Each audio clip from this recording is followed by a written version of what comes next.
नमस्कार, मैं चंद्र प्रकाश साहू लोकविजय.com से। इस वक्त मौजूद हैं हम सूरजपुर के नगर मुख्यालय के स्टेडियम ग्राउंड में। यहाँ पर राज्योत्सव कार्यक्रम चल रहा है। जिला प्रशासन की पहल से यहाँ पर राज्योत्सव कार्यक्रम चलाया जा रहा है। तमाम शासन के कहना चाहिए पदाधिकारी और मंत्री जी आके यहाँ पर मौजूद हैं। हम अभी मौजूद हैं खाद्य विभाग के स्टॉल में। यहाँ पर हम दिखाएंगे आपको कि जो चावल जो किसानों को मिलता है पीडीएस के माध्यम से, और जो किसान धान बेचता है किस तरह से उगाता है, कहाँ पहुँचता है, कैसे होता है, उसकी पूरी साइकिल हम आपको समझाने की कोशिश करेंगे यहाँ पर वीडियो के जरिए। आइए अंदर दिखाते हैं आपको।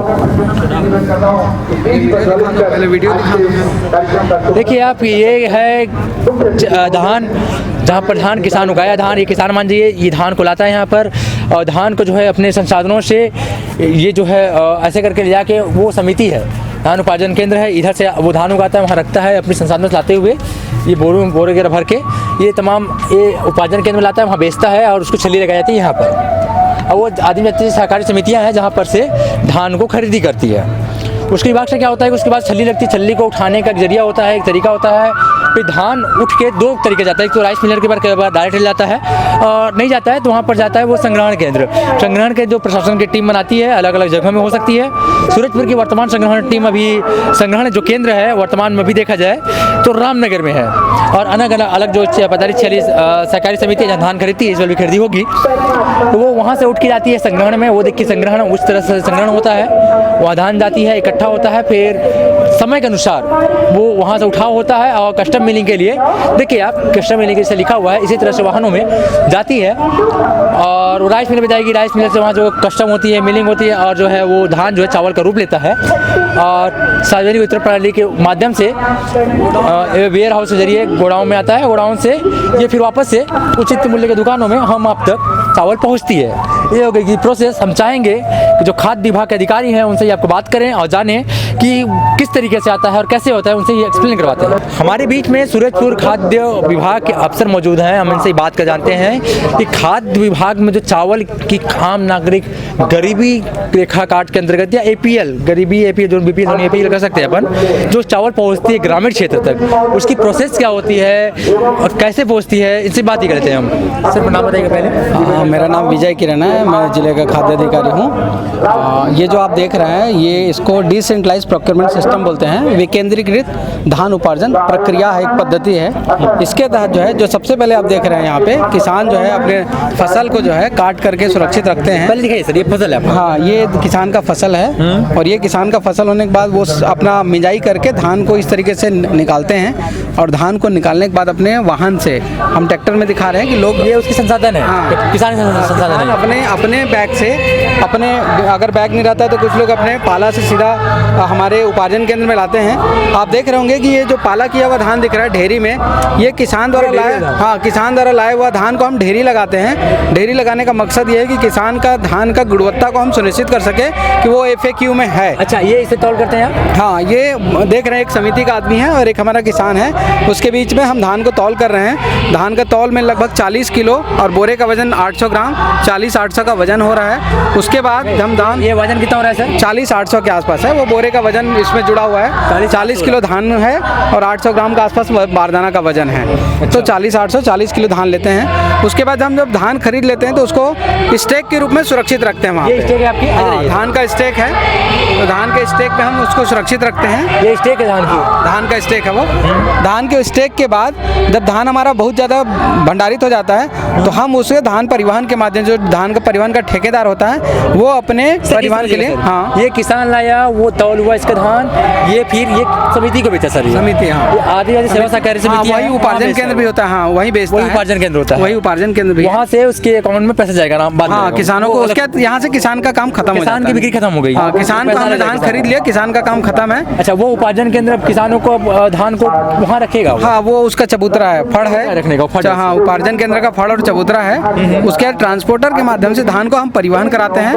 अच्छा, ये आपकी सड़क है, ये परिवहन हो रहा है? हाँ। अच्छा, वहाँ से धान उठा रहे हैं आप? हाँ, धान उठा करके परिवहन जो करता होता है वो धान को परिवहन अपने ट्रक के माध्यम से धान संग्रहण केंद्र में लेके जाता है। उसके साथ ही साथ डायरेक्ट मिलर लेके जाते हैं जो कस्टम मिलिंग में संलग्न हो गया। हाँ, धान संग्रहण केंद्र में परिवहन करता लेके जाते हैं। आप देख रहे होंगे ब्लैक पन्नी, वो संग्रहण केंद्र, वो धान संग्रहण केंद्र, हम उसको धान को वहाँ पे स्टेकिंग करके पन्नी से कवर किए ताकि बरसात वगैरह से वो नुकसान मत हो। और फिर वहाँ से उठती है धान धीरे धीरे। हाँ, उसके बाद कुछ जो कस्टम मिलिंग में संलग्न गाड़ियाँ दिख रही है, ये डायरेक्ट हमारे समिति से भी उठाव करते हैं धान, और धान उपार्जन केंद्र से, संग्रहण केंद्र से भी धान उठाव करते हैं। ये मिलर हैं, मिलर अपने वाहन से अपने राइस मिल में लेके जाते हैं धान यहाँ से, उसके चावल कस्टम मिलिंग करते हैं, मतलब हमारे लिए वो मिलिंग करते हैं, हम धान देते हैं, उसके बदले में उन लोग चावल देते हैं। वो दिख रहा है आपको, छोटे से बड़े गाड़ी में अपने वाहन के माध्यम से चावल को मिलिंग करते हैं। मिलिंग करके हमारा जो स्टेट वेयर हाउसिंग कॉर्पोरेशन है, ये स्टेट वेयर हाउसिंग जो है ये हमारा भंडारण कक्ष है, जहाँ पे हम पूरे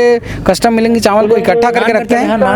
नहीं, नान उपार्जन करते हैं चावल का, लेकिन स्टेट वेयर हाउस उसको सुरक्षित रखती है अपने उसमें जो है, सुरक्षित रखती है। हाँ, चावल जो है नान का होता है, लेकिन उसको सुरक्षित रखना खराब मत हो। हाँ, ये SWC का काम, इसलिए बड़ा सा गोडाउन दिख रहा है आपको। अच्छा, उस गोडाउन में हम जो है चावल का उपार्जन करके सुरक्षित रखते हैं। उसके उपरांत जो है जो चावल उसके बाद हमारा जो चावल है परिवहनकर्ता के माध्यम से, सार्वजनिक वितरण प्रणाली का परिवहनकर्ता होता है, वो परिवहनकर्ता के माध्यम से ट्रक में दिखा रहे हैं। ये देखिए ट्रकें हैं जो सार्वजनिक संलग्न है, सार्वजनिक वितरण प्रणाली की संलग्न है। ये ट्रक का जो माल है वो उचित मूल्य दुकान में जाता है, और उचित मूल्य दुकान में जाने के पश्चात यहाँ से जो है हमारे हितग्राही लोग लेके जाते हैं, और इस प्रकार हम राशन कार्ड धारियों को वहाँ से खाद्यान्न वितरण करते हैं। ये पूरी प्रक्रिया। ये राशन कार्ड धारी है सर? ये हाँ, राशन कार्ड धारी है, राशन कार्ड धारी है, झोला लेके भी आए हुए हैं। ग्राम पंचायतों का उचित मूल्य दुकान है। हाँ, उचित मूल्य दुकान है। इसका तिरंगा पट्टी हम इसलिए पहचान के रूप में तिरंगा पट्टी भी रखे हैं। तो इस तरीके से हमारा छत्तीसगढ़ शासन का चावल जो है लोगों तक के, आम नागरिक तक पहुंचता है। हमने ये कोशिश किया है कि अपने डेमो के माध्यम से हम जो है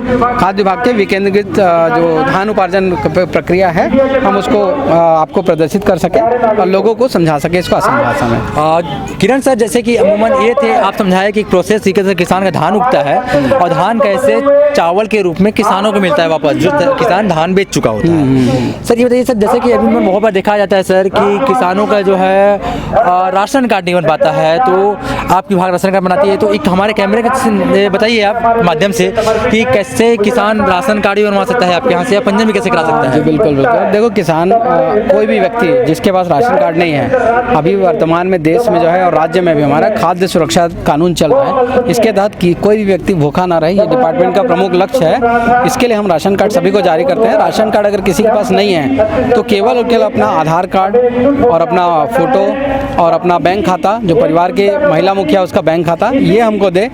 और अगर परिवार के रूप में पहचान के लिए परिवार का पहचान जो है वो ACCC 2011 के सर्वे सूची से होता है, उसकी एक कॉपी उपलब्ध करा दें। हम अपने नेट पे चेक करके देखेंगे उसका राशन कार्ड नहीं जारी हुआ तो उनके हम राशन कार्ड जारी कर देते हैं। इसके अलावा किसी प्रकार के उसको पात्रता घोषित करने की जरूरत नहीं है। सामान्य पात्रता है कि अगर वो विशेष पिछड़ी जनजाति का है, लाइलाज बीमारी से ग्रसित है, एड्स, सिकल सेल एनीमिया से ग्रसित है, आवास विहीन है, या बंधुआ मजदूर है, या 65 साल से अधिक आयु का है और जिसका आजीविका का सुनिश्चित साधन नहीं है, ऐसे लोग को हम अंत्योदय राशन कार्ड जारी करते हैं। इसके अलावा जो है अगर वो 2.5 एकड़ का सीमांत कृषक है या 5 एकड़ का लघु कृषक है या भूमिहीन मजदूर है, तो हम ऐसे लोग को जो है प्राथमिकता राशन कार्ड जारी करते हैं और उसमें भी उनको हम खाद्यान्न उपलब्ध कराते हैं। इसके अलावा जो गवर्नमेंट नौकरी में है या कोई भी शासकीय सेवक है जिनको BPL और अंत्योदय की पात्रता नहीं है, तो हम उनके लिए हम APL राशन कार्ड जारी करते हैं। शासन की मंशा है कोई भी आदमी, चाहे वो कलेक्टर ही क्यों ना रहे, सबको भोजन पाने का अधिकार है और हम इसलिए सबके नाम पे राशन कार्ड जारी करते हैं। सर ये बताइए कि सर बनाने का जो राशन कार्ड बनाने का आपका दफ्तर कहाँ है सर? ग्रामीण जैसे कि उन्होंने भटकते रहता है,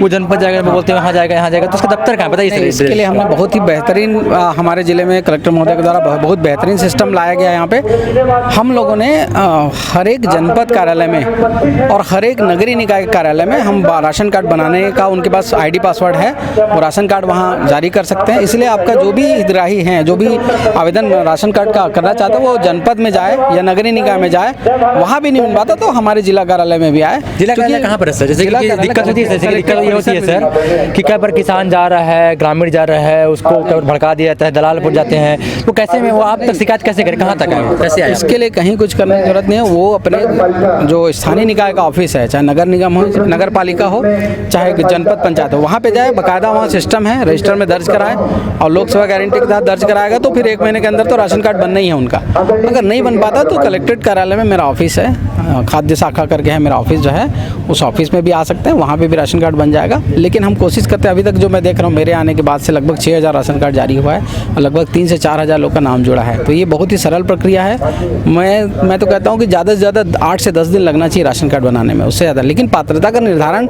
ये सुनिश्चित होना चाहिए कि उसके परिवार में कोई राशन कार्ड नहीं है। कई लोग आते हैं कि जिनके परिवार में राशन कार्ड है और उसके बाद बोलते हैं कि हमारा नया बना दो, तो हम उस स्थिति में उसका परिवार में नया नहीं कार्ड बनाते, बल्कि उसको उसी परिवार में सदस्य के रूप में जोड़ते हैं और इस प्रकार उनको खाद्यान्न उपलब्ध कराते हैं। तो ये है खाद्य का जान गए कि किस तरह से आपको बताया हमारे सर ने कि किस तरह से खाद्य आप तक मिल सकती है, और राशन कार्ड किसी का नहीं बन रहा है तो कैसे वो अप्लाई कर सकती है। तो खबर कैसी लगे तो अब लाइक कर दीजिए, कमेंट करके अपनी प्रतिक्रिया हमें ज़रूर दीजिए। धन्यवाद।